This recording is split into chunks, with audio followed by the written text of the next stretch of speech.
दिनांक 23 डिसेंबर 2025 रोजी रात्री 9:50 सुमारास छत्रपती संभाजीनगर जालना महामार्गावरील करमाड येथील आराध्या हॉटेलजवळ एक भीषण अपघात घडला।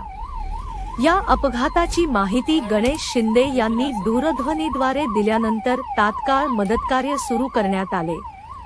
अपघाताची माहिती मिळताच करमाड येथे उभी असलेली जगद्गुरू नरेंद्राचार्य महाराज संस्थान नानिजधाम यांची 24 तास विनामूल्य सेवा देणारी रुग्णवाहिका त्वरित घटनास्थळी दाखल झाली।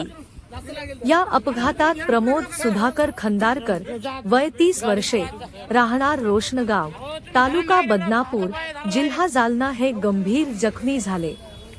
त्यांची मोटारसायकल क्रमांक MH21 AJ 9389 असून अपघातात सहभागी पिकअप वाहनाचा क्रमांक MH20 GZ 3954 आहे।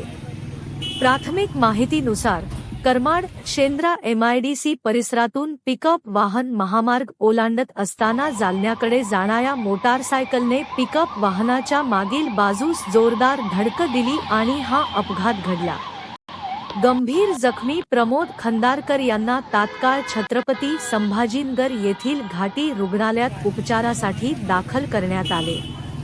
या संपूर्ण मदतकार्यामध्ये रुग्णवाहिका चालक बाळू अंकुश कातखडे यांनी प्रसंगावधान राखत तत्परतेने कार्य केले असून त्यांच्या वेळेवर केलेल्या मदतीमुळे जखमी व्यक्तीस तातडीने उपचार मिळू शकले।